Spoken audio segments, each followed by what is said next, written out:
श्री गुरुदेवाय नमः। ओम नमः शिवाय। सभी शिव भक्तों का शिव पुराण कथा में स्वागत है। आज की कथा में सती को शिव से वर की प्राप्ति। ब्रह्मा जी कहते हैं, हे नारद, सती ने आश्विन मास के शुक्ल पक्ष की अष्टमी को उपवास किया। नंदा व्रत के पूर्ण होने पर जब वे भगवान शिव के ध्यान में मग्न थी तो भगवान शिव ने उन्हें प्रत्यक्ष दर्शन दिए। भगवान शिव का रूप अत्यंत मनोहारी था। उनके 5 मुख थे और उनके प्रत्येक मुख में 3 नेत्र थे। मस्तक पर चंद्रमा सुशोभित था। उनके कंठ में नील चिन्ह था। उनके हाथ में त्रिशूल, ब्रह्म कपाल, वर तथा अभय था। उन्होंने पूरे शरीर पर भस्म लगा रखी थी। गंगा जी उनके मस्तक की शोभा बढ़ा रही थी। उनका मुख करोड़ों चंद्रमाओं के समान प्रकाशमान था। सती ने उन्हें प्रत्यक्ष रूप में अपने सामने पाकर उनके चरणों की वंदना की। उस समय लज्जा और शर्म के कारण उनका सिर नीचे की ओर झुका हुआ था। तपस्या का फल प्रदान करने के लिए शिवजी बोले, उत्तम व्रत का पालन करने वाली हे दक्ष नंदिनी, मैं तुम्हारी तपस्या से बहुत प्रसन्न हूँ। इसीलिए तुम्हारी मनोकामना को पूर्ण करने के लिए स्वयं यहाँ प्रकट हुआ हूँ। अतः तुम्हारे मन में जो भी इच्छा है, तुम्हारी जो भी कामना है, जिसके वशीभूत होकर तुमने इतनी घोर तपस्या की है, वह मुझे बताओ, मैं उसे अवश्य ही पूर्ण करूँगा। ब्रह्मा जी कहते हैं, हे मुनि, जगदीश्वर महादेव जी ने सती के मनोभाव को समझ लिया था। फिर भी वे सती से बोले कि देवी वर मांगो। देवी सती शर्म से सिर झुकाए खड़ी थी। वे चाहकर भी कुछ नहीं कह पा रही थी। भगवान शिव के वचन सुनकर सती प्रेम में मग्न हो गई। शिवजी बार बार सती से वर मांगने के लिए कह रहे थे। तब देवी सती ने महादेव जी से कहा, हे वर देने वाले प्रभु, मेरी इच्छा के अनुसार ही मुझे वर दीजिए। इतना कहकर देवी चुप हो गई। जब भगवान शिव ने देखा कि देवी सती लज्जावश कुछ भी नहीं कह पा रही हैं, तो वे स्वयं उनसे बोले, हे देवी, तुम मेरी अर्धांगिनी बनो। यह सुनकर सती अत्यंत प्रसन्न हुई, क्योंकि उन्हें अपने मनवांछित फल की प्राप्ति हुई थी। वे अपने हाथ जोड़कर और मस्तक को झुकाकर भक्त वत्सल शिव के चरणों की वंदना करने लगी। सती बोली, हे देवाधिदेव महादेव, हे प्रभु, आप मेरे पिता को कहकर वैवाहिक विधि से मेरा पानी ग्रहण करें। ब्रह्मा जी बोले, नारद, सती की बात सुनकर शिवजी ने उन्हें यह आश्वासन दिया कि ऐसा ही होगा। तब देवी सती ने भगवान शिव को हर्ष एवं मोह से देखा और उनसे आज्ञा लेकर अपने पिता के घर चली गई। भगवान शिव कैलाश पर लौट गए और देवी सती का स्मरण करते हुए उन्होंने मेरा चिंतन किया। शिवजी के स्मरण करने पर मैं तुरंत कैलाश की ओर चल दिया। मुझे देखकर भगवान शिव बोले, ब्रह्मा जी, दक्ष कन्या सती ने बड़ी भक्ति से मेरी आराधना की है। उनके नंदा व्रत के प्रभाव से और आप सब देवताओं की इच्छा का सम्मान करते हुए मैंने देवी सती को उनका मनोवांछित वर प्रदान किया है। देवी ने मुझसे यह वर मांगा कि मैं उनका पति हो जाऊं। उनके वर के अनुसार मैंने सती को अपनी पत्नी के रूप में प्राप्त करने का वर दे दिया है। वर प्राप्त कर वे बड़ी प्रसन्न हुई तथा उन्होंने मुझसे प्रार्थना की कि मैं उनके पिता प्रजापति दक्ष के समक्ष देवी सती से विवाह करने का प्रस्ताव रखूं और पानी ग्रहण कर उनका वरण करूं। उनके विनम्र अनुरोध को मैंने स्वीकार कर लिया है, इसलिए मैंने आपको यहाँ बुलाया है कि आप प्रजापति दक्ष के घर जाकर उनसे देवी सती का कन्यादान मुझसे करने का अनुरोध करें। भगवान की आज्ञा से मैं बहुत प्रसन्न हुआ और मैंने उनसे कहा, भगवान, मैं धन्य हो गया जो आप हम सभी देवी देवताओं के अनुरोध को स्वीकार कर देवी सती को अपनी पत्नी बनाना स्वीकार करने और इस कार्य को पूरा करने के लिए आपने मुझे चुना। मैं आपकी इच्छा अनुसार अभी प्रजापति दक्ष के घर जाता हूँ तथा उन्हें आपका संदेश सुनाकर देवी सती का हाथ आपके लिए मांगता हूँ। यह कहकर मैं वेगशाली रथ से दक्ष के घर की ओर चल दिया। नारद जी ने पूछा, हे पितामह, आप पहले मुझे यह बताएं कि देवी सती के घर लौटने पर क्या हुआ। दक्ष ने उनसे क्या कहा?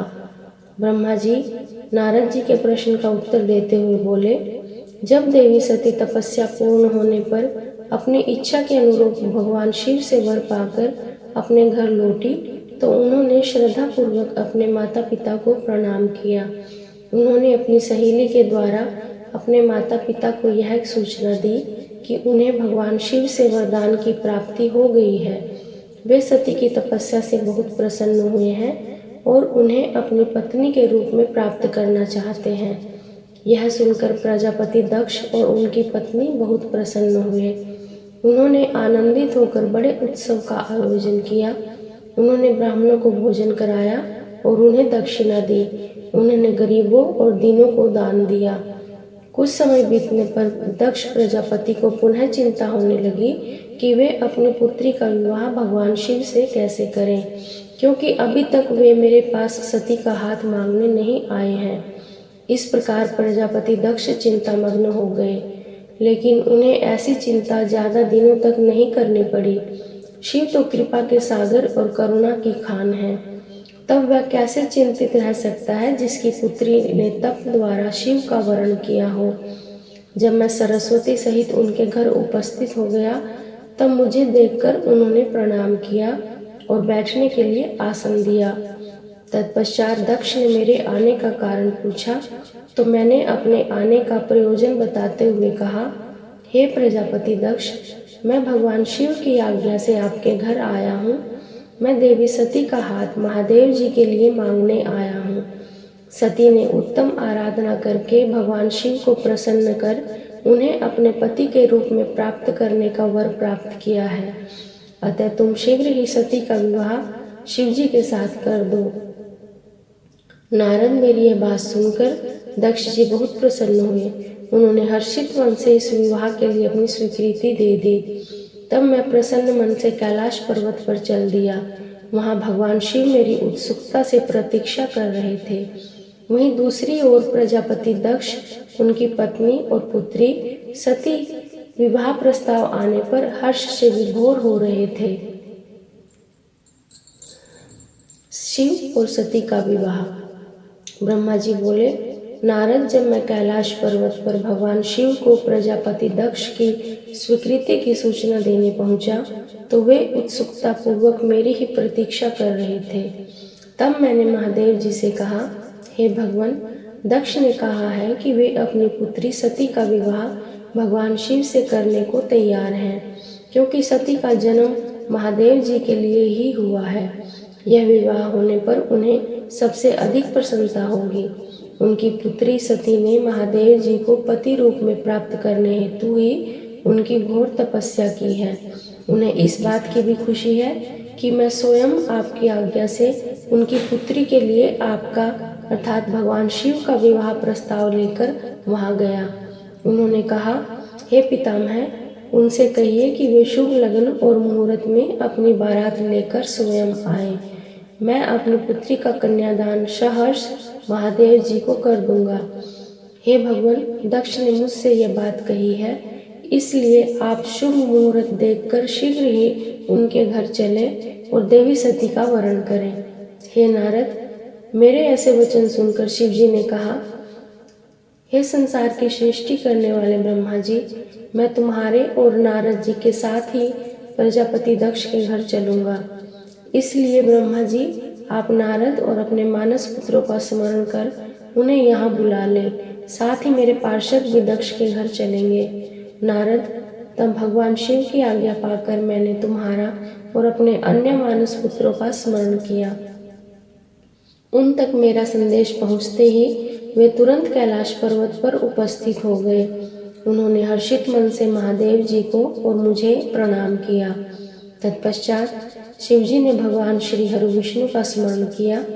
भगवान विष्णु देवी लक्ष्मी के साथ अपने विमान गरुड़ पर आ बैठ गए।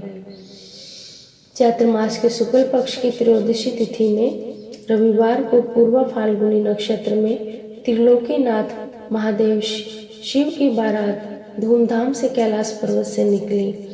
उनकी बारात में मैं, देवी सरस्वती, विष्णु जी, देवी लक्ष्मी, सभी देवी देवता, मुनि और शिवगण आनंद मग्न होकर चल रहे थे। रास्ते में खूब उत्सव हो रहा था। भगवान शिव की इच्छा से बैल, बाघ, सांप, जटा और चंद्रकला उनके आभूषण बन गए। भगवान स्वयं नंदी पर सवार होकर प्रजापति दक्ष के घर पहुँचे। द्वार पर भगवान शिव की बारात देखकर सभी हर्ष से फूले नहीं समा रहे थे। प्रजापति दक्ष ने विधि पूर्वक भगवान शिव की पूजा अर्चना की। उन्होंने सभी देवताओं का खूब आदर सत्कार किया तथा उन्हें घर के अंदर ले गए। दक्ष ने भगवान शिव को उत्तम आसन पर बिठाया और हम सभी देवी देवताओं के और ऋषि मुनियों को भी यथा योग्य स्थान दिया। सभी का भक्ति पूर्वक पूजन किया। तत्पश्चात दक्ष ने मुझसे प्रार्थना की कि मैं ही वैवाहिक कार्य को संपन्न कराऊं। तब मैंने दक्ष की प्रार्थना को स्वीकार किया और वैवाहिक कार्य संपन्न कराने लगा।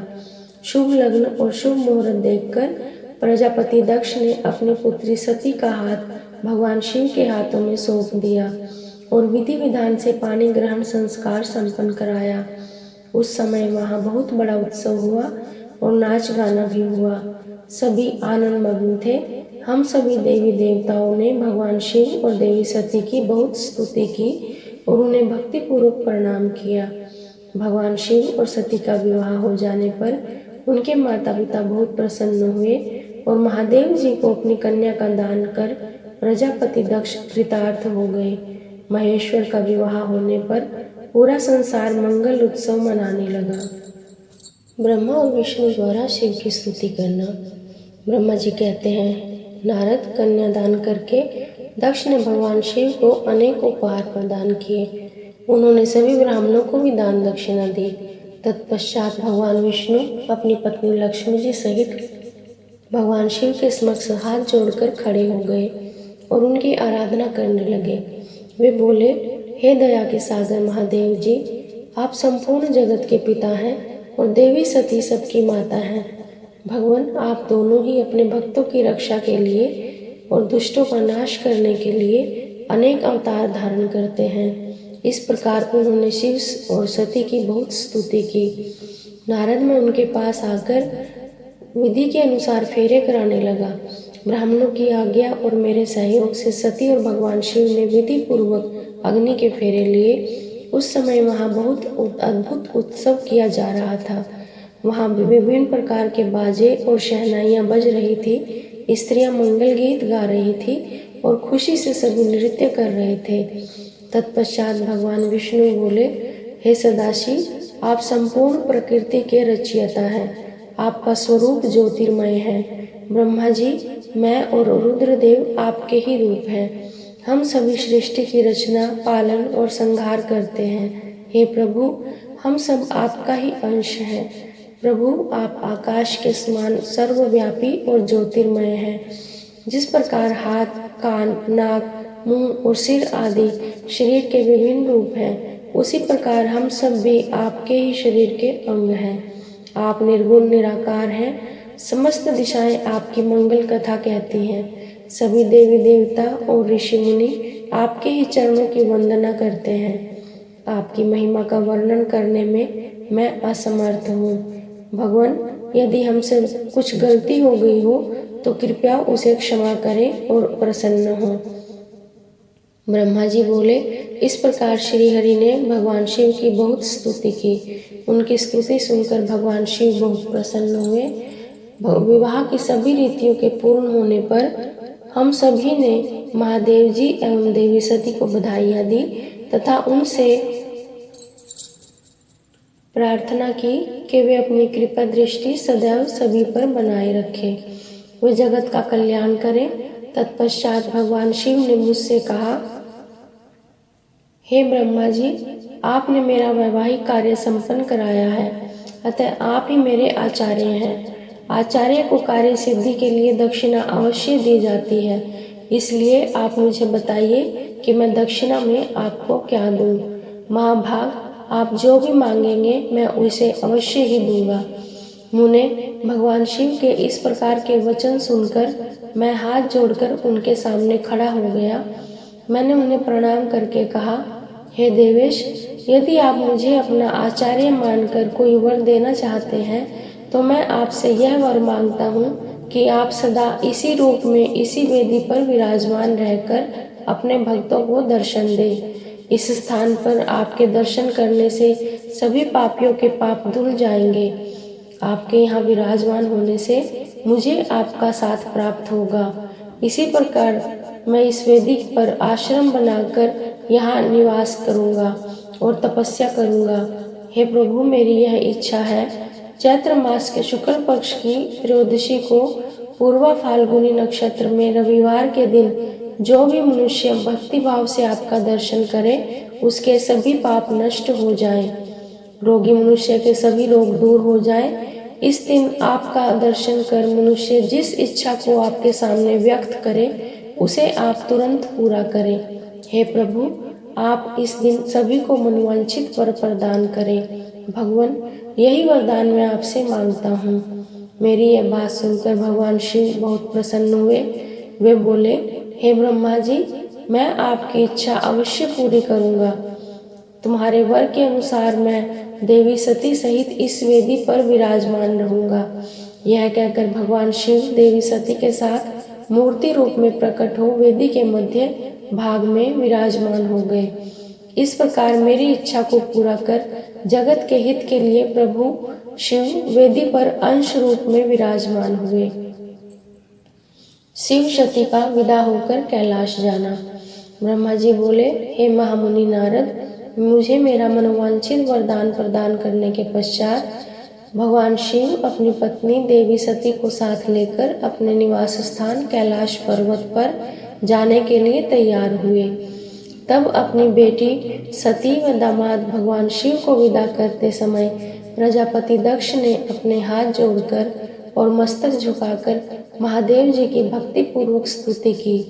साथ ही श्रीहरि सहित सभी देवी देवताओं और ऋषि मुनियों ने हर्ष से प्रभु का जय जयकार किया।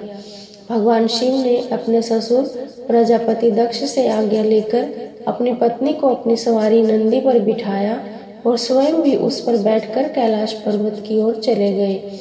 उस समय वृषभ पर बैठे भगवान शिव व सती की शोभा देखते ही बनती थी। उनका रूप मनोहारी था। सब मंत्र मुग्ध होकर उन दोनों को जाते हुए देख रहे थे। प्रजापति दक्ष और उनकी पत्नी अपनी बेटी व दामाद के अनोखे रूप पर मोहित हो उन्हें एकटक देख रहे थे। उनकी विदाई पर चारों ओर मंगल गीत गाए जा रहे थे। विभिन्न वाद्य यंत्र बज रहे थे। सभी बाराती शिव के कल्याणमय उज्जवल यश का गान करते हुए उनके पीछे पीछे चलने लगे। भगवान देवी सती के साथ अपने निवास कैलाश पर पहुँचे। सभी देवता सहित मैं और विष्णु जी भी कैलाश पर्वत पर पहुँचे। भगवान शिव ने उपस्थित सभी देवी देवताओं और ऋषि मुनियों का हृदय से धन्यवाद दिया। भगवान शिव ने सभी को सम्मान पूर्वक विदा किया। सभी देवताओं ने तब उनकी स्तुति की और प्रसन्नता पूर्वक अपने अपने धाम को चले गए। तत्पश्चात भगवान शिव और देवी सती सुखपूर्वक अपने वैवाहिक जीवन का आनंद उठाने लगे। सूत जी कहते हैं, हे मुनियों, मैंने तुम्हें भगवान शिव के शुभ विवाह की पुण्य कथा सुनाई है। भगवान शिव का विवाह कब और किससे हुआ, वे विवाह के लिए कैसे तैयार हुए, इस प्रकार मैंने सभी प्रसंगों का वर्णन तुमसे किया। भगवान शिव के विवाह के समय यज्ञ अथवा किसी भी शुभ कार्य के आरंभ में भगवान शिव का पूजन करने के पश्चात इस कथा को जो सुनता है अथवा पढ़ता है उसका कार्य या वैवाहिक आयोजन बिना विघ्न और बाधाओं के पूरा होता है। इस कथा के स्मरण करने से सभी शुभ कार्य निर्विघ्न पूर्ण होते हैं। इस अमृतमयी कथा को सुनकर जिस कन्या का विवाह होता है वह सुख, सौभाग्य, सुशीलता और सदाचार आदि सद्गुणों से युक्त हो जाती है।